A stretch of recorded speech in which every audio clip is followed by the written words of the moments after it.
제가 겪은 일에 대해서 좀 얘기를 해보려고 합니다. 는 예술대학교 전문대학입니다. 4학점부터 시작을 했는데요.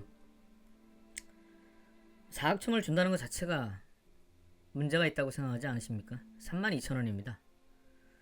그러면 곱하기 하시면 나오겠죠? 그렇게 시작을 했습니다.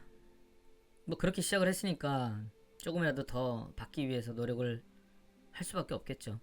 근데 뭐 저는 강의를 성실하게 늘 해야 된다라고 생각을 하고요. 또 기본적으로 대학생들이 대학교에 대해서 불만들이 많습니다. 어느 대학을 가든가. 저는 시간 강사인데요. 강사가 열심히 해서 아이들이 보람있어 하는 것이 기쁨이지 않겠습니까? 그런 강의료를 받으면서 낙이 뭐가 있겠습니까? 그런 게 낙이지. 그렇게 일을 했습니다. 그런데 말을 타면 종을 부리고 싶다는 말이 있듯이 조금이라도 더 벌고 싶지 않았겠습니까? 겸임이 되고 싶었죠. 그래서 노력을 했어요. 학과장은 겸임이 얼마를 받는지도 잘 모르고 있었습니다. 희망 고문의 시작은 거기였죠. 그래서 열심히 충성했고 비위를 마쳤습니다. 그렇게 해야 생계가 조금 나아지니까요. 그리고 학과장의 연극의 특수효과 영상을 만드는 작업을 했죠. 그거는 돈을 받았습니다.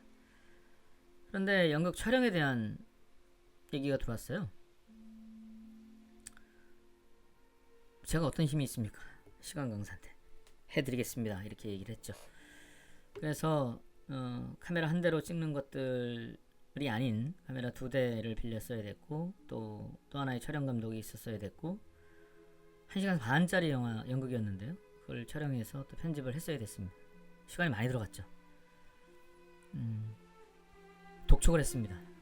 여러 일들이 겹쳐 있었는데 뭐 그렇게 충성을 했습니다. 그리고 찍지 않아도 될 영화를 찍게 됐습니다. 우리 학과에 영상과 관련된 것이 별로 힘을 못 발휘하고 있다.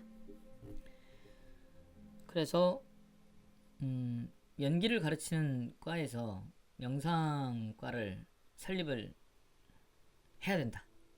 그래서 그 학과장은 모든 노력을 거기에 초점을 맞추고 달려나갔습니다. 아까 말씀드린 대로 시간 강사가 겸임이 되고 싶은 마음처럼 이 과 안에서 또 다른 과가 제가 전공한 과가 생긴다면 당연히 욕심이 나지 않았겠습니까? 아주 희망 고문에 걸맞는 온도로 그렇게 재차 얘기를 하셨죠. 그렇게 해서 좀 곤란한 영화 준비 작업이 시작됐습니다. 학기가 끝났는데 지원되는 게 있습니까? 없다. 아무것도 지원되는 게 없는 상태에서 제가 알아서 해야 되는 상황입니다. 저는 그때 빚도 많았고 상황이 안 좋았어요. 그런 상황에서 돈을 빌려서 영화를 찍을 수도 없는 일이고 근데 결국 돈을 빌렸습니다. 빚이 생겼죠. 아이들은 그저 물가에 나온 애들처럼 즐거워하고 설레어 하죠. 지도교수가 찍는 학교 교수가 찍는 영화라니까 얼마나 친밀했겠습니까? 그 아이들 캐스팅비도 못 주고 그렇게 촬영을 하기 시작했어요. 스태프들은 다 비용이 다 나갔어야 됐고요. 그렇게 하지 않았어도 될 그 시간과 엄청난 노동이 들어가는 그런 영화 작업을 끝냈습니다. 그리고 저는 겸임이 됐어요. 겸임이 됐다라고 하면은 어마어마한 조건이라고 그 말 단어 자체에도 느껴지시겠지만 그런 게 아니었습니다. 결국 연구비 25만원 플러스가 다였습니다. 웃기죠? 근데 학과장은 시간당 5만원이라고 뭐 얘기를 알고 있더라고요. 뭐 그때 다르다 뭐 이런 말도 안 되는 얘기도 하고 그랬습니다. 근데 이 과정에서 또 다른 교수가 겨울에 그 촬영 현장에 학교에서 카메라맨을 보내서 스틸 사진을 찍겠다는 겁니다. 학교에 팜플렛을 만들어야 된다는 겁니다. 이게 공적 활용과 유용 아니고 뭐겠습니까? 아닙니까? 그렇게 시간을 맞추는 과정에서 좀 스트레스를 받았습니다. 왜냐하면 촬영이라는 게 언제 준비가 끝나고 언제 촬영이 끝나고 언제 무엇을 해야 되는지 해봐야 아는 거 아닙니까? 해봐야 아는 거. 근데 프리 작업도 시작 안 했는데 언제 촬영이 들어가겠느냐? 우리가 촬영 기사를 보내겠다 이런 얘기를 하니까 좀 답답했죠. 왜 이렇게 하지? 라는 생각이 들었죠. 그렇게 해서 영화를 찍고 또 오랜 시간 편집도 하고 저는 겸임이 됐고요. 자, 겸임이 된 상태에서 중요한 수업이 왔습니다. 그게 영화 제작 실습입니다. 그 영화 제작 실습이 저한테 왔는데 같은 수업을 맡은 또 다른 클래스에 있는 교수님의 수업이 별로 인기가 없는 겁니다. 그 전 학기에 수업 운영 때문인지 모르겠습니다. 학과장의 지인 라인으로 들어오신 분이라고 했습니다. 그래서 그쪽에서 온 학생들을 8명 정도를 더 받았어요. 정원보다도 훨씬 더 넘는 숫자였고 그쪽은 10명 이하였죠. 제가 25명, 6명으로 기억합니다. 근데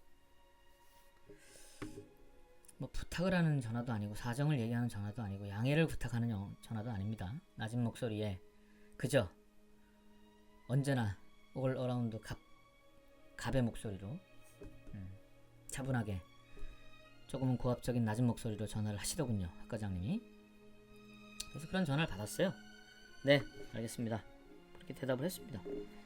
근데 이 동영상을 들으시는 모든 분들이 생각하듯이 인원이 늘어난다는 건 곱절에 더한 애정이 필요한 것이고 제 강의 스타일은 특히나 실습 수업에서 준비 작업부터 완성 작업까지 완벽한 멘토링과 또 리뷰 훈련의 연속이죠. 그게 무슨 말이냐면 그가 가진 역량을 발전시키고 피드백과 리뷰를 통해서 소통을 통해서 업그레이드 시켜야 되는 것이 지도교수의 의무라고 생각을 합니다. 이건 제 안에서 제가 만든 강박일 수도 있겠지만 그렇지 않으면 발전할 수가 없는 것이죠. 그래서 우리 아이들은 한 학기 동안 매우 많은 피드백과 또 매우 많은 어려움을 극복하고 무성영화와 단편영화를 완성을 했습니다. 그 완성도는 그 짧은 시간 안에 저하고 아이들이 만들어낸 마치 기적 같은 것이었습니다. 그리고 나서 저는 준비가 됩니다.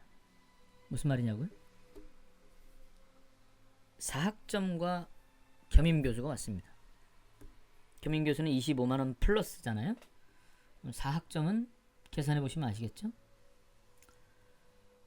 이유를 물어봤습니다. 이게 맞느냐? 제 눈을 의심했거든요. 그랬더니 어떤 이유가 오는데 하나도 설명이 안 됩니다.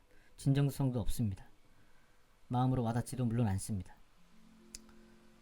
뭐가 빠져나가고 뭐가 조정이 됐다는데 그리고 나서 학과장이 바뀌었습니다.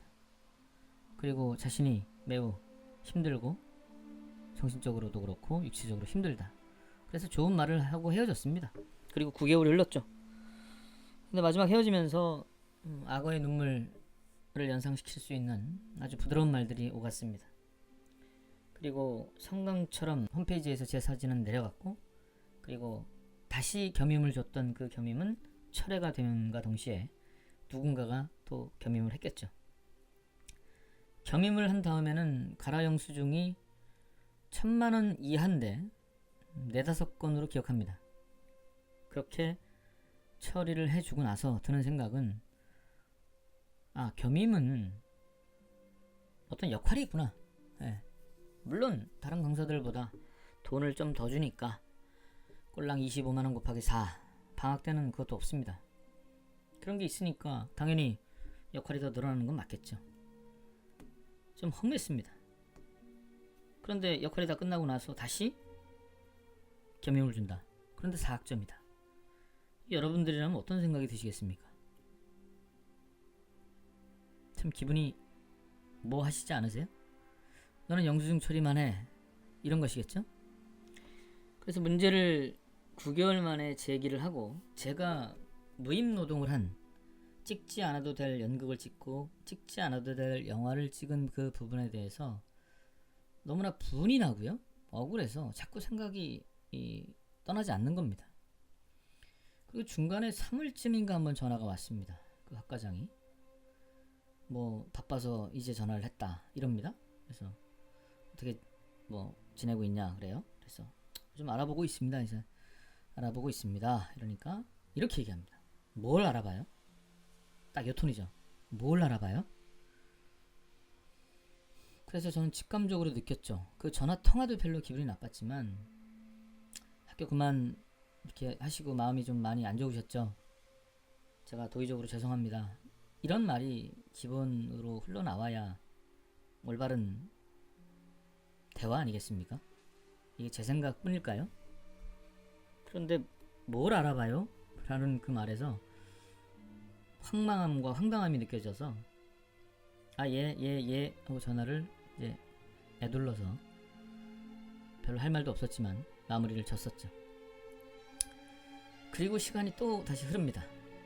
네, 그런데 어떤 계기로 기득권과 또 가진 자들 또 자리에 있는 사람들이 20만 우리나라의 강사들 정말 밑바닥부터 시녀의 역할을 하고 있는 강사들을 마치 대변이라도 하는 듯 울분이 가시지가 않아서 문제를 제기했습니다. 제가 받아야 되는 돈에 대한 이야기를 했죠.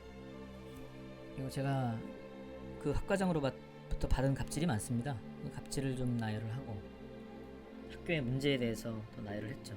이 학교는 학생회가요 무슨 5호 담당제입니다. 북한에. 아니 똑같은 등록금을 내는 학생들을 상대로 학생회로 교수를 좀 도와줬다라는 이유로 왜 카리큘럼을 먼저 선점을 해야 됩니까? 이게 말이나 되는 이야기입니까? 형평성에 어긋나잖아요. 마지막 수업인 영어 제작 수업에 들어온 아이들은 학생회 아이들이 많았습니다. 그 학생 아이들이 그렇게 해서 먼저 선점을 하면서 들어오게 된 것이죠. 그래서 교수가 직접 전화를 해서 그런 사정을 했던 것이고요. 이쪽으로 넘어간다. 인원이 좀 늘었다. 이런 얘기를 한 것이었죠. 그 밖에도 많은 일들이 있었는데요. 어쨌든 그 얘기를 교육부에 제보를 했습니다. 물론 가라 영수증 얘기는 뺀 상태였죠. 그 상태에서 지금 현 학과장이 너무나 당당한 태도로 이 문제 제기에 대해서 내가 스스로 한 거 아니냐. 그게 시켰다면 정확히 시킨 증거가 있어야 되고 또 그 얼마에 뭐가 얼마나 들어갔는지에 대한 것이 있어야 된다. 이미 그것은 전 학과장한테 준 상태였죠.